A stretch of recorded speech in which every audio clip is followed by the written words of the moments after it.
Bonjour les amis, bienvenue sur Onis TV en direct depuis, bah oui, toujours La Rochelle, mais pas devant les tours cette fois-ci.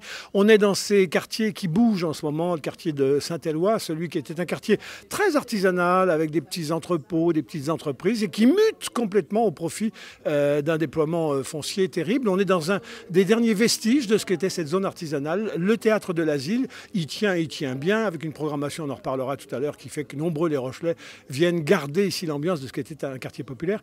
Et si ce lieu est adapté, il est adapté à ce qui nous préoccupe aujourd'hui. Il accueille une très très belle exposition de Laurence Marie, qui est une espèce d'Indiana Jones des villes aujourd'hui. Tous, et vous nous aimez pour ça, vous adorez quand on produit des reportages qui montent dans les hauteurs de La Rochelle auxquelles vous n'avez pas accès, ou qui descendent dans les profondeurs de l'histoire de cette ville auxquelles vous n'avez pas accès, ou qui vous emmènent dans des lieux à portée de La Rochelle insolites, vous ne saviez pas qu'ils existaient, et par la magie des gens qui parlent, nous le savions, et nous les filmons pour vous. Eh bien, Laurence Marie, elle, depuis 10 ans, elle a révélé comme ça plus de 500 lieux. Dès qu'elle a du temps libre, c'est pour sauter dans sa voiture et aller au-devant des châteaux abandonnés, des fermes reléguées, de maisons oubliées.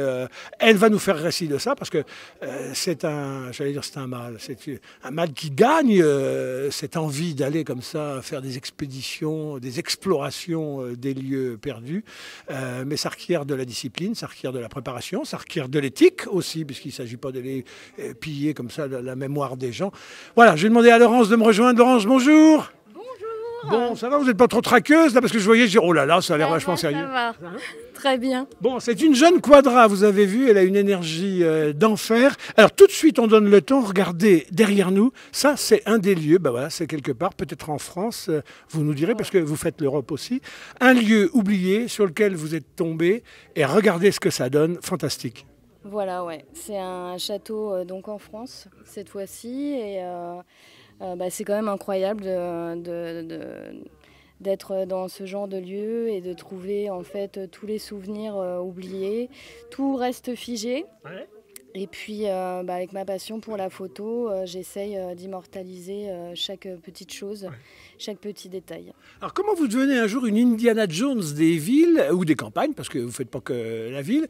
C'est quoi? C'est le souvenir de quand on est gamin, on joue au Club des 5, on va découvrir je sais pas quoi, des univers dans la cave du grand-père. Qu'est-ce qui déclenche tout ça? Alors, ce qui déclenche tout ça, ça a été au début les petites usines à côté de chez moi, des petites maisons comme ça en bord de route qui sont complètement délabrées. Et on rentre à l'aventure, on ouvre un volet, il y a quelque chose, il reste quelques petites choses. Et puis moi, j'ai toujours fait de la photo. Ouais. Donc, j'ai toujours immortalisé ces endroits-là. Et puis après, on commence par une petite maison, à une usine, après ça devient un château, après ça devient d'autres petites choses, quoi. De plus en plus, l'histoire laisse sur le bord de la route qui les châteaux, quand c'est l'histoire du Moyen-Âge et d'après, mais de plus en plus maintenant avec l'ère industrielle, tout ce qui était le 19e, le 20e siècle, où quand une économie s'écroule, les vestiges restent. Alors vous allez dans les Vosges, vous avez des verreries partout, quand vous allez en Moselle, vous avez des aciéries un peu partout, la nature a repris le dessus, et vous arrivez comme explorateur au milieu de tout ça. Voilà. Ça m'arrive très souvent de prendre ma voiture et puis d'arpenter les routes de France et d'Europe aussi. Maintenant, j'essaye de partir un peu plus loin. Cette passion, elle est dévorante. Ouais. Dans le sens où il n'y a pas qu'en France qu'on a de très très belles choses à explorer, donc je fais maintenant toute l'Europe. Alors 500 lieux en 10 ans, j'allais dire on a l'embarras du choix, selon qu'on est dans la nostalgie du monde industriel qui s'évapore, etc. Parfois même on trouve comme ça perdu dans des forêts, des avions oubliés.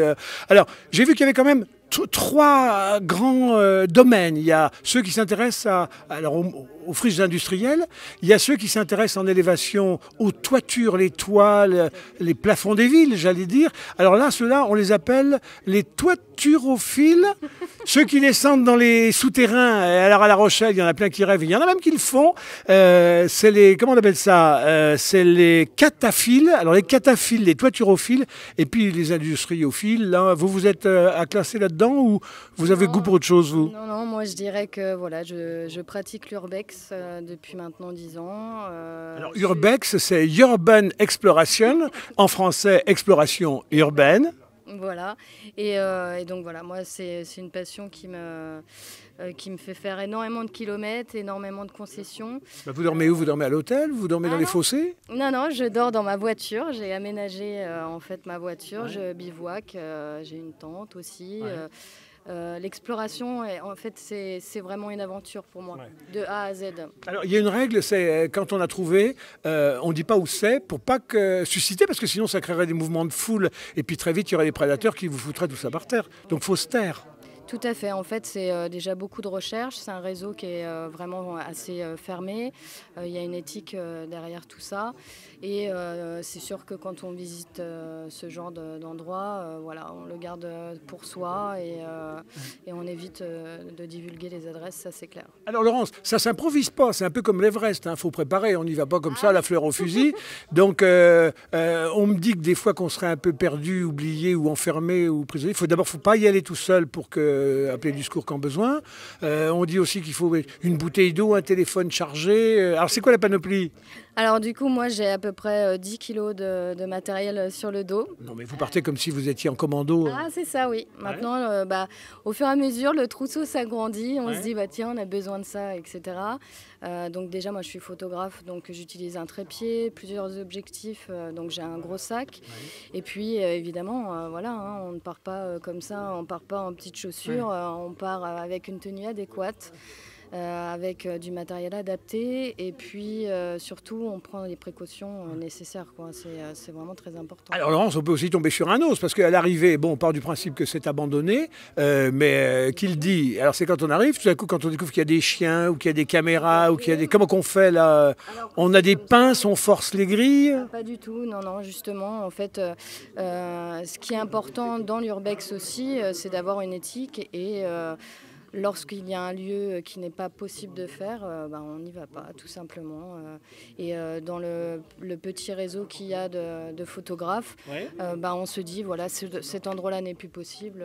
Et puis, voilà. Alors, comme c'est une expo, je le disais, une expo photo, vous allez voir, il y a des œuvres, il y a des endroits, mais c'est sublimissime. Le Louvre en pâlirait de jalousie. Je vais vous demander, pendant qu'on chemine là-bas, de me préparer sur le téléphone, parce que je dis, mais comment on trouve tout ça? Bon, il y a les copains qui disent, mais il y a aussi, vous avez des logiciels. Vous l'avez votre téléphone là? Oui, alors du coup... Ah ben alors, il est où le téléphone? Ah ben voilà. Il doit être là-bas. Bon, alors on va avancer, parce que donc on va le voir sur le téléphone de Laurence, elle a une application, et immédiatement vous avez une pluie de grains bleus qui disent, là une ferme, là un château, là etc.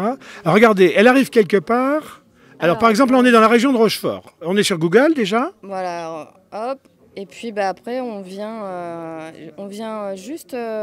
des points comme ceci, voilà. Et puis par exemple, ça c'est pour moi c'est suspicieux. Je me dis la toiture est abîmée, etc. Donc on va faire ce qu'on appelle un check. On va vérifier si cet endroit est bel et bien abandonné.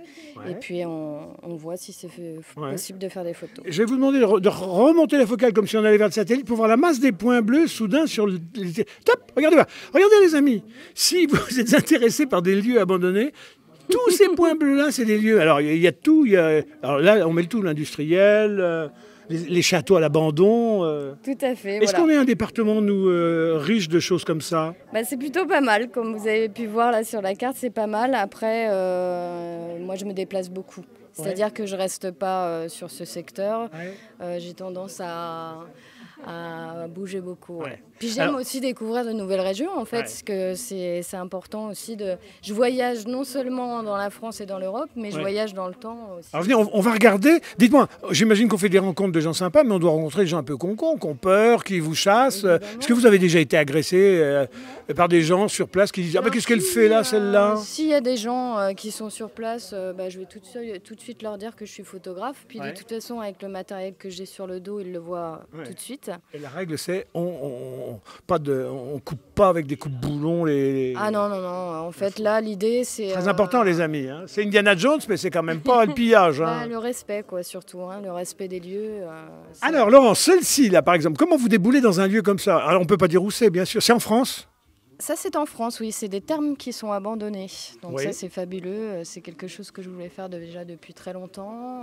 Et je suis très heureuse de l'avoir fait. Et maintenant, il est en réhabilitation. Donc c'est plus possible de le faire. Alors j'ai découvert moi il y a 3 ans en me baladant dans les Vosges d'anciennes stations thermales qui sont à l'abandon. Oui. C'est des paysages complètement comme ça, avec des lieux qui sont art déco, art nouveau pour certains. Et vous remontez les Vosges, Vosges du Nord, etc., vers les frontières allemandes, extraordinaire. Mais faut vous perdre, voilà. Puis il faut aimer les gens. Alors juste à côté, pas mal ça aussi. C'est thermal ? Alors là, non, c'est un château en France aussi. Et du coup, ça fait vraiment très longtemps que je voulais le photographier, celui-ci. Je suis vraiment ravie d'avoir pu le photographier et l'exposer.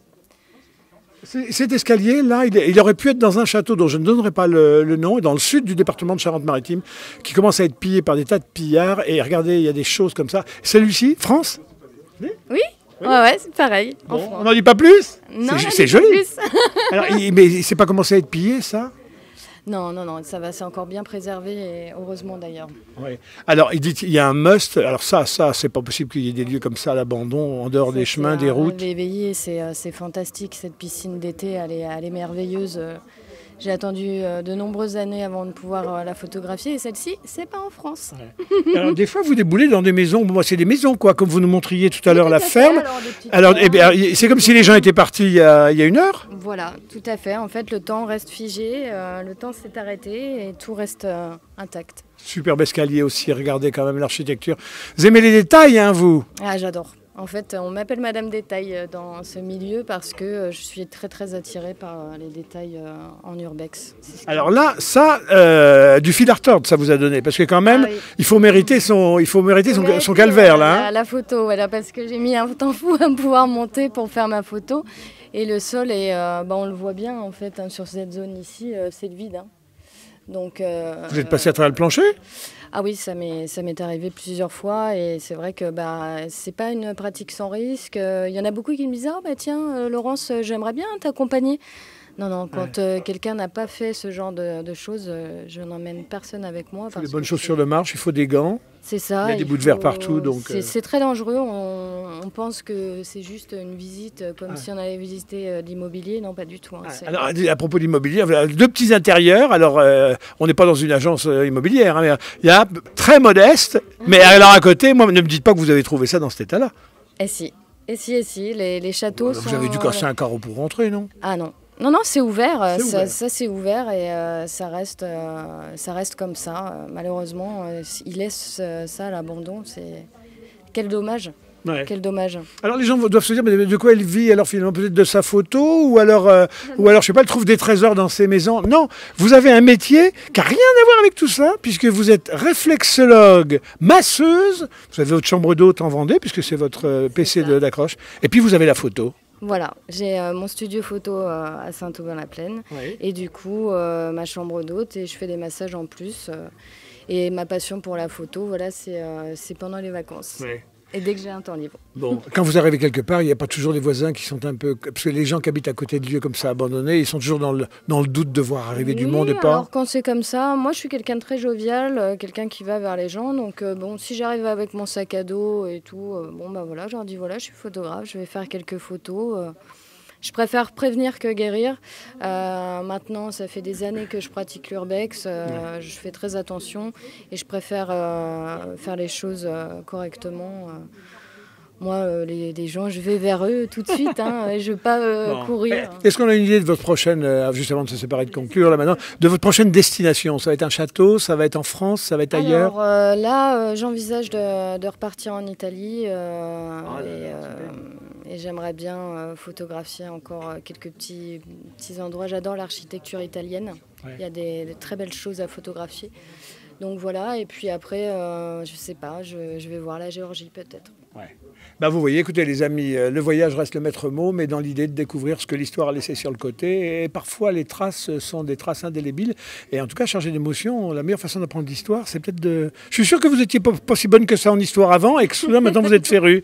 Vous lisez l'histoire des lieux vers lesquels vous allez après en disant, mince. Je m'enseigne toujours justement sur l'histoire des lieux. Et puis, parfois, on retrouve des documents aussi dans les endroits que je visite. Donc, je regarde toujours. Vous voyez, les amis, l'aventure est possible. À l'époque, sur BFM, quand monde, tout à coup, c'est la guerre un peu partout dans le monde, voilà, entre les gouttes, et y compris dans notre propre pays, dans notre propre région, il y a des traces de souvenirs comme ça qu'il faut aller réveiller, révéler, bousculer les ronces, et vous allez voir, hein, c'est un voyage qui vaut un voyage au bout du monde. L'Indiana Jones des exploratrices est avec nous.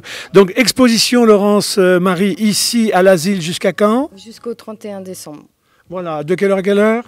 Alors tous les soirs de spectacle, il faut aller voir sur le site de l'asile. Voilà, les gens peuvent vous contacter, vous avez un site internet? Oui, bien sûr, vous pouvez me contacter sur Instagram, Facebook et sur mon site internet, avec voilà. plaisir. Et si vous avez soudain révélé une envie, une passion, elle vous dira un petit peu le mode d'emploi. En tout cas, nous, on continuera d'aller investiguer tout ce qu'on peut investiguer, de connaissances de La Rochelle, de l'Aunis, de la Saintonge, pour vous donner envie d'aller voir derrière le décor, car c'est toujours derrière le décor qu'est la vérité. Voilà. On ira faire un tour du côté des fontaines de Vénérand.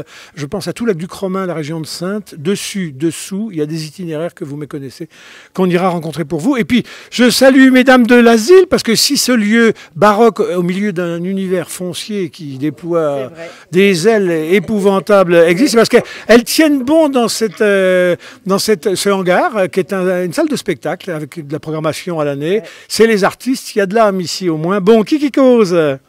Alors, comment vous êtes tombé sur notre amie Laurence? Alors, en fait, comment je suis tombée? Votre prénom?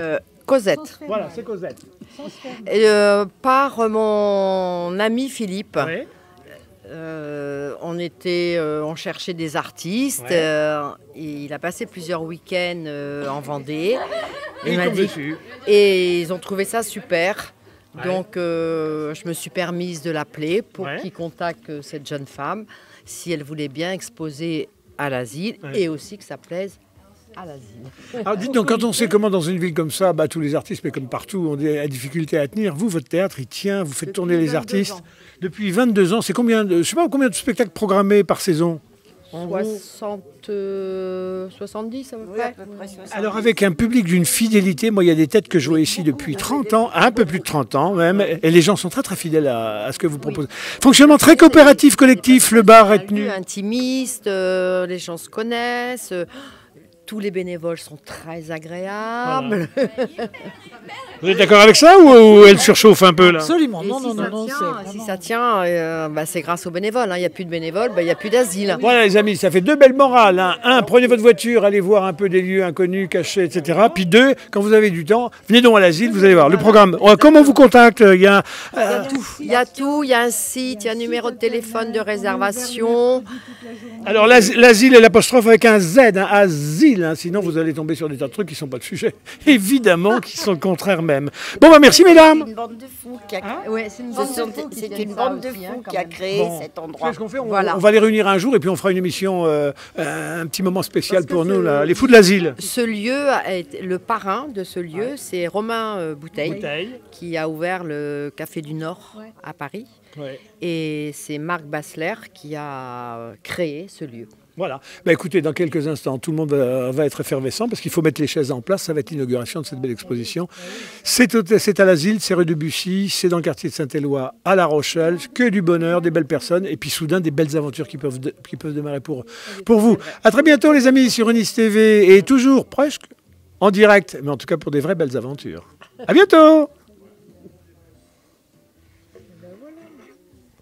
Ça c'est fait.